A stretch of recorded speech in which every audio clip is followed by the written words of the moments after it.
Празниот желудник и паричник ги зголеми редовите пред народните кујни. Ако не е еден оброк што овде го добиваат, најмалку 500 жители од регионот ќе гладуваат. Нема што да е, ако не е кујната, нема што да јадеме, душо. Кој сака нека оно да ја го рисува кујната, многу е убав. Тешко е ако не е кујната. Оние кои имаат нешто повеќе, храна си купуваат сами, ама многу често цената е пред квалитетот. Квалитетното е поскапо, а ние со нашите пензии не можеме да купиме многу квалитетно.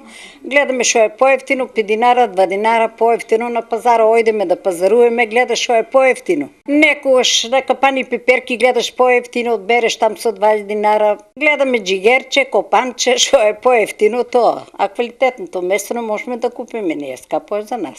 Ова го знаат и трговците, па храна со поевтина цена, а помал квалитет има се повеќе, но тоа со себе носи поголем здравствен ризик. Ефтината храна не е добра за здравјето на луѓето, затоа што содржат и масти, и соли, и шекери, содржат се, само не содржат тоа што треба. Да почнеме од конзервираната храна која што е полна со разни емулгатори, разни состојки за што подолго да биде одржана.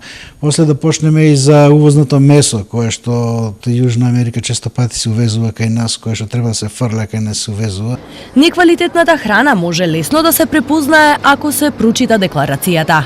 При самата исхрана, луѓето да гледат што помалку да користат соли и шекери, кои што знаеме дека во поголеми количини се штетни за здравјето на човекот. Ако се купува овош и зеленчук, например, да биде таа органска храна што ние викаме.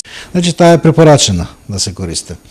После од месата пак да се купува од домашни производители. Вистински избор се рибата, јаткастите плодови, овошјето, но за сето тоа, паричниците треба да бидат многу подебели.